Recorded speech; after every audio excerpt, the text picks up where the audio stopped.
You should be. कोई हाथ लगाया आपा को खबरदार You are not excused. Shame on you.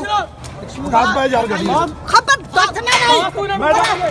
Madam फिर गिरफ्तार कर लवांगा सर क्यों थप्पड़ मारना ਤੁਸੀਂ ਜਨਾਨੀਆਂ ਨਾਲ ਗੱਲ ਕਰਦੇ ਪਏ ਹੋ ਉਹ ਇਤਨੀ ਬੁੱਢੀ ਖਾਤੂਨ ਨੂੰ ਖਤਮ ਹੋ ਗਈ ਹੈ करो एक मिनट दफा मैम कोई बात नहीं कोई बात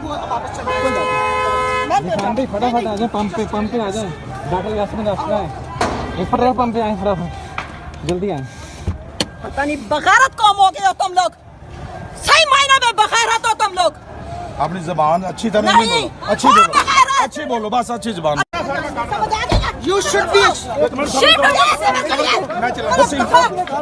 कोई हाथ लगाया आपा को खबरदार You are not excused. Shame on you.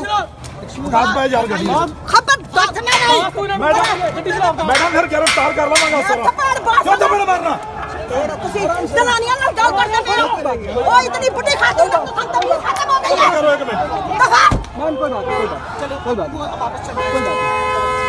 नहीं फटाफट आ जाए पंप पे आ जाए डॉक्टर यासमीन रास्ता है एक पेट्रोल पंप पे आए फटाफट जल्दी आए पता नहीं बगैरत कौम हो गए हो तुम लोग सही मायने में बगैरत हो तुम लोग अपनी जबान अच्छी तरह नहीं अच्छी बोलो बस अच्छी जबान